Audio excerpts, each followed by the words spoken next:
Welcome to NBI Podcasts. My name is Terry Dimock, Chief Officer of Risk and Execution at National Bank Investments. I'll be your host today for this really interesting discussion on emerging markets. Before we get started, let's get a couple disclaimers out of the way. BNY Mellon Asset Management Canada Limited is the sub-advisor who in turn has hired Newton Investment Management Limited as a sub-advisor of the NBI Diversified Emerging Markets Equity Fund. BNY Mellon Asset Management and Newton are affiliates. This podcast is for general information only, is subject to change, and pertains only to the portion of the fund that is managed by Newton and is current as of January 25, 2021. References to a country or sector should not be construed as a recommendation to buy or sell investments in those countries or sectors. My guests for this podcast are Paul Birchenough and Ian Smith, portfolio managers in the Equity Opportunities team at Newton Investment Management and co-managers of the NBI Diversified Emerging Market Equity Fund. Hi, Paul and Ian. Thank you for joining us on this podcast. Hi, Terry. Thank you very much indeed for hosting us. So let's start with Paul, and why don't we begin with a simple question? Why invest in emerging markets now? Well, Terry, for us, it's intuitive that emerging market equities is an asset class that should outperform developed market equities over the long term. Over 80% of the world's population reside in low and middle income countries, and in fact, even more of the world's young population. And yet emerging markets only constitute little more than 10% of the representative world equity index. This is corroborated by the fact that EM equities have outperformed over the long term, having delivered over 10% annualized returns in US dollars since 1987, exceeding the annual returns in developed market equities by almost 2.5%. However, it's very interesting to note that over the last 10 years, emerging market equities have only delivered 4% annualized returns and have in fact lagged developed market equities by over 6% per year. In fact, emerging markets index has only just broken through its 2007 level in the past month. This underperformance suggests to us that it might be an attractive time for long-term investors to revisit one of the fastest growing asset classes on offer. The performance of emerging market equities has started to turn more recently, having outperformed developed market equities by 23% since last May. This is within a backdrop of a weaker US dollar that tends to be supportive for the emerging market equities. The massive amounts of fiscal stimulus in the US and other developed markets over the last 12 months relative to China and other emerging markets certainly helps the relative outlook for currencies in EM, which should drive their outperformance. Flows into EM equity mutual funds have picked up, although data would suggest that people are still underinvested in EM relative to where they have been historically. So there are clearly some tactical reasons to revisit EM, but it's the long-term opportunity that excites us and is where we have most conviction. This is based on reliable long-term themes and trends. For example, growing online consumption in China, supported by a broadening middle class and falling domestic savings rates. Also, growing penetration of vastly underrepresented products and services, from paints and cars to mortgages, pensions, insurance, and e-commerce. And finally, emerging market domiciled global leaders that play into global megatrends such as electric vehicles and renewable energy growth. We think there's a unique opportunity in EM for companies that are well exposed to these reliable trends and that can exploit the opportunities in a superior manner to their peers by virtue of their differentiated customer offering and execution.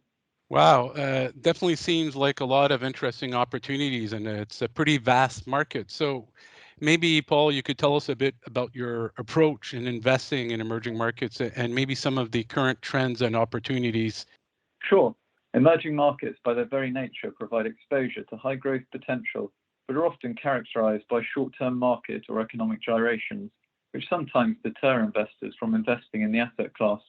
Our approach is to provide a highly selective investment portfolio that aims to capture the best growth potential in emerging markets while minimizing risk. Our strategy is actively managed. That means we're selecting what we perceive to be the best companies and then investing with high conviction and limiting the number of companies we hold to those very best opportunities. Our approach is a combination of identifying attractive themes and trends and bottom-up fundamental analysis, or in other words, identifying the best companies that should benefit from positive trends we speak about. We take a rigorous bottom-up approach to company selection and seek companies with specific characteristics which we believe are likely to drive good long-term returns. We're looking for good quality and growing companies, considering each investment over at least 5 years. Our long-term investment horizon is a key differentiator, and we avoid chasing short-term market gyrations.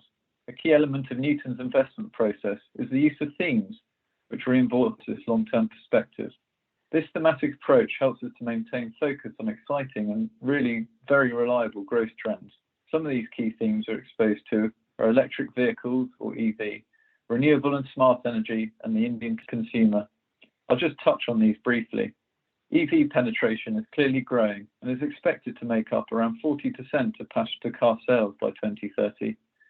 Even in December 2020, 24% of cars sold in Europe's 3 largest markets were EVs, versus just 4% 12 months prior to this. This growth in EVs will accelerate the demand for batteries, with forecasts over 20% annual growth rate for battery requirements over the next 10 years. Companies in China and Korea will no doubt be amongst the global leaders in this space. Another exciting area is renewable energy, where Chinese companies are already global leaders, for example in solar energy. Global renewable energy capacity is forecast to grow by 50% between 2019 and 2024. This increase would be equivalent to the total power capacity in the US. We're really at the inflection point, with current average cost of solar in China having reduced by over 80% in the last 10 years. Soon, solar will have cost advantages against fossil fuels, hence a lot of new renewable capacity will be in solar, and we'll see some strong winners of this trend in China.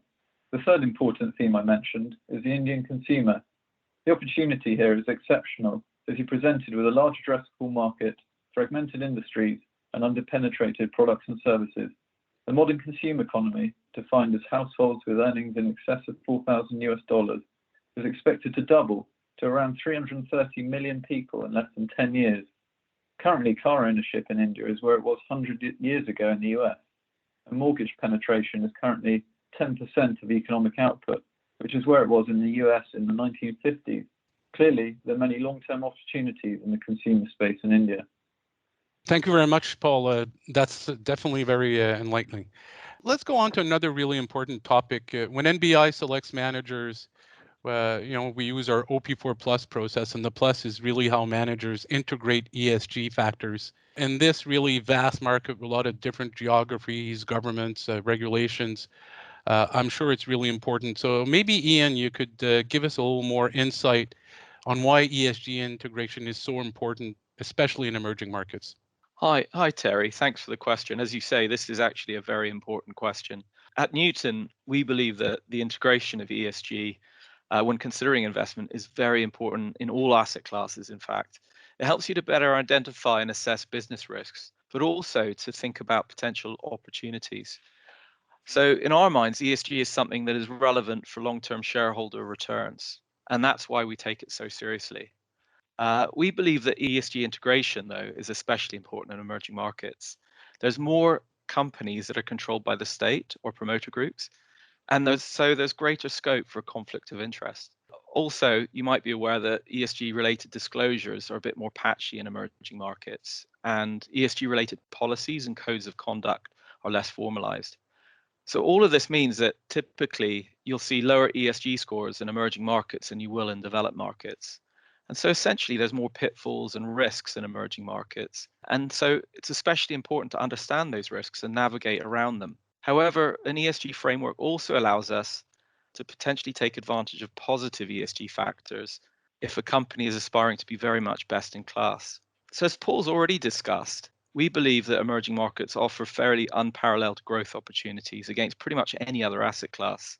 And so ESG integration in our minds helps our clients to get exposure to the very best of what emerging markets has to offer and to avoid the worst. So whilst there's some bad companies out there, there are also some truly outstanding companies in EM that do things the right way. And this is where we're looking to invest. At Newton, we have a 6-person and growing responsible investment team that help us as portfolio managers to better understand the ESG risks and opportunities of a company. And they produce ESG quality reports for us that help to give us further insights. In fact, it's a requirement at Newton that all new holdings require such a report to be written before we invest. We have all the resources that we feel we need to make those assessments, such as databases and third-party reports. But also, as portfolio managers, we have a critical role to play on the front line. We need to continuously engage with the management teams of the companies that we invest into and to challenge them where appropriate. Ultimately, we need to know that we can trust the company and that we are aligned in terms of our expectations for future success. But I don't want to give you the impression that ESG integration only helps us to avoid pitfalls, because it can actually also help us to identify growth opportunities. By thinking about underserved needs, which are often defined by the UN Sustainable Development Goals, we are also thinking about potentially large addressable market opportunities. Sadly, it's the case that over 2 billion people, that is globally, do not have safely managed drinking water, and over 4 billion people go without safe sanitation services. CO2 emissions on a GDP relative basis for lower and middle income countries is 60% higher than for high income countries.